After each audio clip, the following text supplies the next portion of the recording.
teknologi pembuatan. Saya merupakan ahli kumpulan 1 yang terdiri daripada 6 orang ahli kumpulan.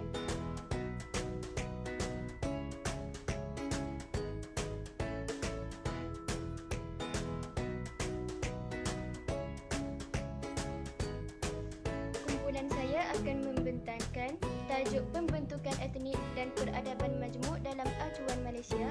Pembentangan ini akan dijalankan oleh saya bersama dengan 2 orang lagi rakan saya, iaitu Muhammad Iman Abudin bin Muhammad Zailani dan Raja Irfan Adam bin Raja Khalid.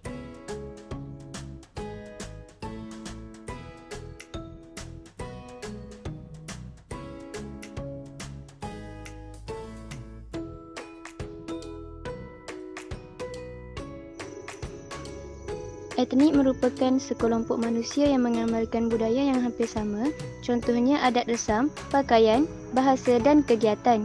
Etnik mempunyai konsep yang hampir sama dengan konsep-konsep ras dan bangsa. Peradaban majmuk di Malaysia merupakan gabungan daripada beberapa peradaban besar dunia yang sudah terukir dalam sejarah di alam Melayu.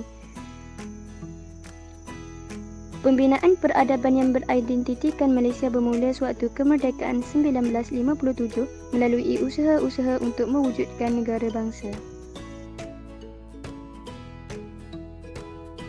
Ianya bermula dengan kedatangan komuniti Cina. Komuniti Cina yang datang berhijrah ke tanah Melayu pada awalnya adalah golongan peniaga.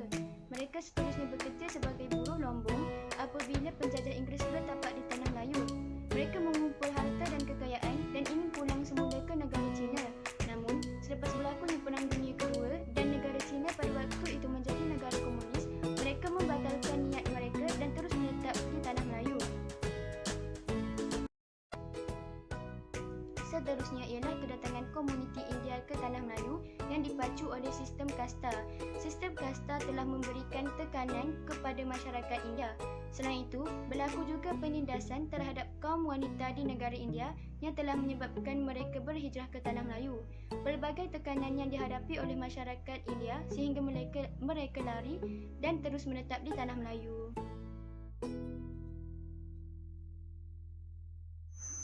Dalam kehidupan seharian, masyarakat sentiasa berinteraksi dengan orang-orang dari kelompok yang berbeza, baik secara ras, etnik atau budaya lain.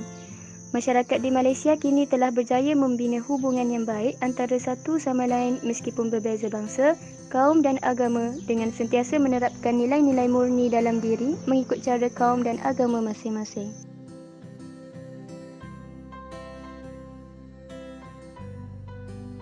Konsep masyarakat majmuk. Idea C.S. Furnival.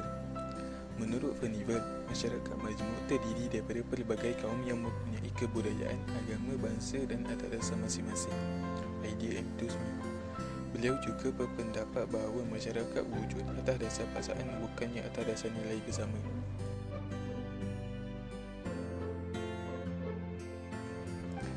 Idea P. L. Vandenberghi.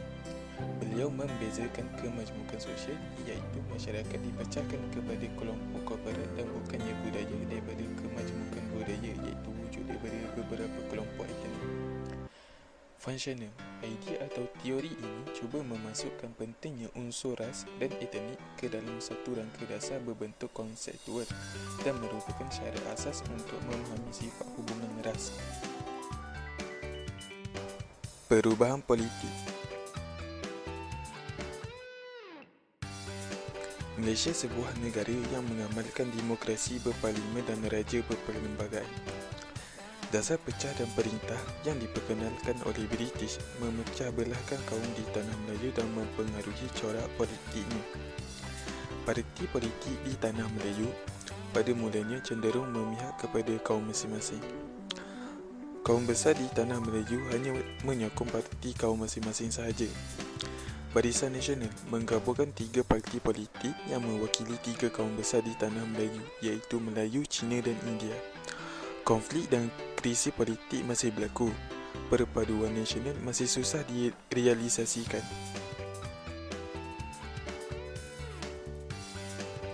Kedatangan imigran ke tanah Melayu telah memberi kesan dalam pelbagai aspek.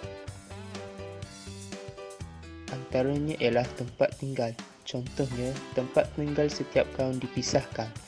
Kaum Melayu tinggal di kawasan kampung, kaum Cina tinggal di kawasan bandar, manakala kaum India tinggal di kawasan estet. Dasar pecah dan perintah diperkenalkan. Dari segi ekonomi pula, sistem ekonomi dualisme digunakan. Dua ekonomi utama ialah pelombongan dan perladangan getah. Dari segi pendidikan pula, pendidikan bersifat bebas. Wujud 5 jenis pendidikan yang tidak seragam. Sukatan pendidikan bagi kaum Cina dan India adalah berasal dari negara asal mereka.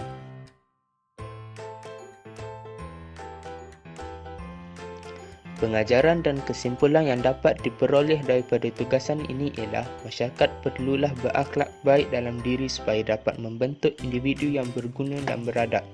Selain itu, masyarakat perlulah memupuk amalan nilai-nilai murni dalam kehidupan bagi membendung serta mengatasi gejala sosial dalam masyarakat hari ini. Seterusnya, masyarakat perlulah bersatu padu antara satu sama lain supaya dapat mewujudkan sebuah negara yang aman dan harmoni. Setiap warga negara Malaysia perlu menghayati nilai-nilai positif yang ada dalam ajaran agama masing-masing supaya dapat mengelakkan daripada masalah perselisihan kaum agar dapat mewujudkan sebuah negara aman dan harmoni.